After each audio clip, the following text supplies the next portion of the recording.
What are the top 5 mistakes that I made as a beginner on Sorare? All that plus a huge announcement coming up next.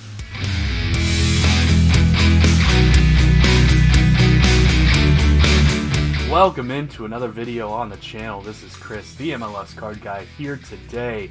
We are going to go over the top 5 mistakes that I made as a beginner on Sorare. Hopefully you guys will not be making the same mistakes, because hopefully you will be able to learn from me. First though, we're going to start off a little bit different. We're going to start off with some news and notes here, because we do have a huge announcement and I want to make sure that everybody watching the video hears it. So we are going to be partnering with John Nellis, the legend, the original Sorare legend YouTuber. We're going to be doing the top 10 MLSers to target over the off season here. That's going to be coming up on John's channel next week. So in light of that, and in light of Thanksgiving here in the United States, I'm going to be going radio silent for about a couple of weeks here in order to do that video and then have a little bit of a holiday with my parents. So hopefully you guys all have great holidays as well. But make sure that you check out that video over on John's channel, which is just John Nellis. So we are going to get straight into things here. So top 5 mistakes that I made as a beginner on Sorare. Number 1, the top mistake that I made was buying into the hype. So I started Sorare back in February when a lot of people did start. There was a huge article that came out. They raised a bunch of money, so a lot of people got into it all at the same time. I don't think Sorare was quite ready for the demand that we set, and the prices were absolutely astronomical. So I have a few players that I'm going to just show you a couple of the things that I did. So for this point, we have Eric Godoy. Now, I don't think Godoy is a bad player. At the time he was hurt, we knew he was going to be hurt for probably about half the season, which he ended up being hurt for longer than that, but didn't really know that at the time. But I was thinking I can buy a cheap defender, and then whenever he comes back, he'll be, more expensive, because right now he's not playing. Right now nobody can use him. So he's probably cheaper than what he probably should be, which was kind of along the right lines, but I did not understand that we were in a gigantic bubble as far as the prices were at the beginning of this MLS season. And so I can show you, this is the one that I bought. I still have the card. Still haven't been able to take this loss yet, but I paid .051 for an injured center back that was not going to be back for half a season. So obviously if I had maybe saved that, maybe used that at a little bit of a later date, I could have done a lot better with that one. But that's just something to learn from. Don't buy things when you're in hype. So at the preseason, when everybody's buying and they've just released cards, don't buy the cards, right? If you don't have the cards already from 6 months before or 3 months before, whenever the off season was, then just move on to something else. There's always something that's undervalued on Sorare, right? So instead of buying the Bundesliga cards right now or the Spanish Liga cards that just came out, buy MLS cards, buy Asian cards. They are going to go up in price over the next 3 months. Now, if you watch this in February, March, April, and MLS cards are, twice, 3 times as expensive, and the European cards coming to the end of their season have all dipped down, don't buy MLS cards. Buy the European players. Buy the, Belgian league and the Dutch league. Buy some of the guys. There's always a league that's going out of season that you can buy pretty cheaply and wait 3 months, and then it'll be you'll get a lot more money. So don't buy into the hype. Even if you're making good decisions as far as the players that you're getting, as far as guys coming back off of injury, still not worth it to buy into the hype. Eric Godoy had no chance to return that .055 that I spent on him, just because of the time that I bought him, which was early in the season. Number 2 is going to be, don't buy the cheapest team that you can find. Buy the best value team that you can find. So another one of the players that I first bought when I first started the game, again, I bought into a little bit of hype, so there was a little bit of that going on, but also the player that I bought was not the correct player. So we can take a look here at Donald Toya. I paid, I'm not going to like this number, I already know, .031. So that would be a pretty decent defender right now, like an elite defender.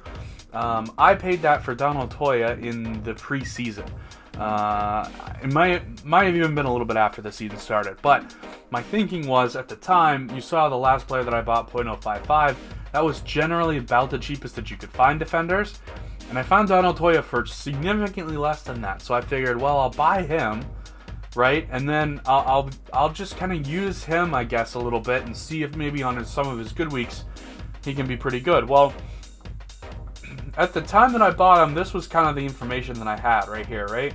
So he had subbed twice, he had played twice, had a 45 as his best score, and you can see going back even to last year, like he was actually an okay player last year, but way too many of these substitute appearances, DNPs, like he clearly isn't a full-time starter, and it got even worse this season, right? So he definitely was coming off the bench for a lot of these games and didn't even get on the field for most of the end of the season.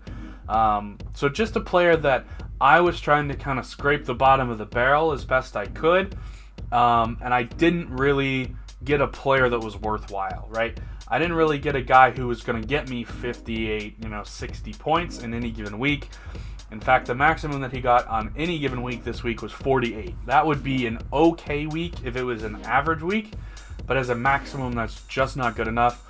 Don't bother buying these types of guys. Don't bother buying these guys that aren't going to produce and really have no chance to produce, whether they be a substitute, whether they be a guy that's in rotation and starts occasionally, but you don't know which week he's going to start.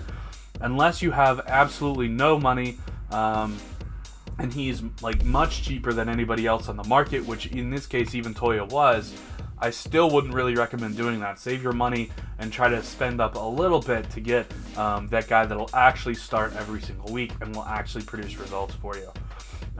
So another one kind of going along with that is letting the player dictate or letting the market dictate your value of the player instead of letting the analytics dictate your value of your player. So again, with Diego Rossi, we bought him in a huge hype period, and I'm thinking to myself, well, it's Diego Rossi. Like, he won the Golden Boot last year. He's one of the best players on MLS. I mean, he's 22. He's going to be fantastic for 10 years for me. All of that was maybe partially true. Like, he had a fantastic season last year. Absolutely no doubt about that. But at the same time, he was so far overpriced from everybody else on the market, even at the time. And, I'm thinking, well, he's 22. He should be overpriced. He's going to return so much more value for me. And again, partially kind of true. But just because a guy has a huge price doesn't necessarily make him better than players that are lower priced. Like, I could have replaced Diego Rossi, and you can see 47 over the last 85. Over the last 40. That's not bad production by any means, and I was using him in my ETH lineup, and I did win ETH rewards with him. But at the same time, could I have gotten him for much, much cheaper, or could I have gotten somebody else, I should say, for much, much cheaper than I paid for Diego Rossi? Yeah, probably. Even at the time, with prices being as insane as they were, I still probably could have paid a little bit less for a lot less for a different player and got pretty much the same production. So don't let, a lot of times I think we kind of let the value of the player in terms of their price dictate what we think the value should be. So we think that these guys that are really super priced, like take for example Carlos Heel, fantastic player, has won a lot of people a lot of money. Is he worth the price that he's being paid? Way more, like 3-4 times more than any other player on the market? No, probably not. You can probably get another player for a little bit less, or a lot less, that'll produce a little bit less in terms of value for you. So just keep that in mind as far as trying to pick guys that have really good value, right? Don't pick guys that just because they put up 100 every now and then and they're pretty consistent up here, if they're way overpriced, it's fine, let other people have them. The next one, as far as my list, is going to be buying players without a specific reason to do so. Now this kind of falls into put all your eggs into one basket, which is normally not very good advice, but in Sorare, the more resources that you can put into one team and the better that you can make that team, the better chance you're going to have. So this kind of goes back to the point that I made about Donald Toya. Instead of trying to scrape the bottom of the barrel and find the absolute cheapest players, you can kind of put a little bit, you can put more of your resources into one team until it gets to be that elite team, right? You want to get players that are at that elite level. And then once you have 5 or 6 of those, then you can branch out into another team. So my point here with Anton Tinnerholm, I bought him. Let's take a look. I bought him in mid-July, for .028, right? So that's not a horrible price, right? We're not losing tons and tons of money on Tinnerholm. He did end up getting hurt, so that really didn't help us out a lot. But did I have a specific plan in mind, right? So all through this period in here, July is sometime in here, all through this period in here, I wasn't ever starting him. I had other options that were better at defender, and I only had 2, maybe 3 teams maximum, and I had like 4 or 5 good defenders that I was always plugging in every single week. I think maybe one time I started Anton Tinnerholm this year. Could I have taken that .028 and invested it in a little bit better player for my starting lineup? I think I could have, right? So don't just go and buy, 10, 12, 15 players for one team. Buy a team, 6 to 7 players, 8 maximum, right? And then once you have that team, either upgrade those players so that they get to be elite level, or once they get to be elite, then go and start a different team. Go into an Asian team, right? Go to your European team. You can only start, like Tinnerholm, I can only start him in Global All-Star or in Champion America. If I have 5 good center backs that I can only start in Global All-Star and Champion America, I can't start them all. So there's no point in owning all of these guys if you can't actually play them all. There's always more leagues that you can get into, and more, upgrades that you can do on your current roster if you maybe have gotten a guy that's not elite yet. So kind of like a put all of your eggs in one basket idea. And then lastly, I would say my last mistake was getting young guys that will probably be okay in the future, like solid young players, but not like super special talents, and trying to let them grow and develop for years and years and years, instead of focusing on older guys that are starting right now, that provide value right now, that you can win cards with right now, and instead of doing that kind of thing. So Simon Collin was a guy, he was actually my second purchase on Sorare. Again, a cheaper guy that I had heard of as like a half-decent prospect who would probably end up being a pretty decent professional soccer player at some point. A guy that I spent some money on to try to, with the idea of, well, I'll just keep him on my team for 5-6 years. He turns 24, 25, he'll start to be a starter in some team, and I'll have gotten this guy for way cheaper than what he should go for. Is it possible that could turn out with Simon Collin? Yes, it absolutely is. Is that the best way to use my money so that I get the most value out of it right now? No, probably not. So that's one of the mistakes that I made, was getting these young guys that aren't playing at all, that really aren't, even have a chance of playing. There will be a time I can probably pick up Simon Collin at this price for the next 4 or 5 years until he gets to that 23, 24, starts to break into a team, and then you can go and buy him for .015, and then you haven't wasted 3 years with a guy on your bench that's just collecting dust, right? So that's one thing that I would say. You want to play a little bit more short term.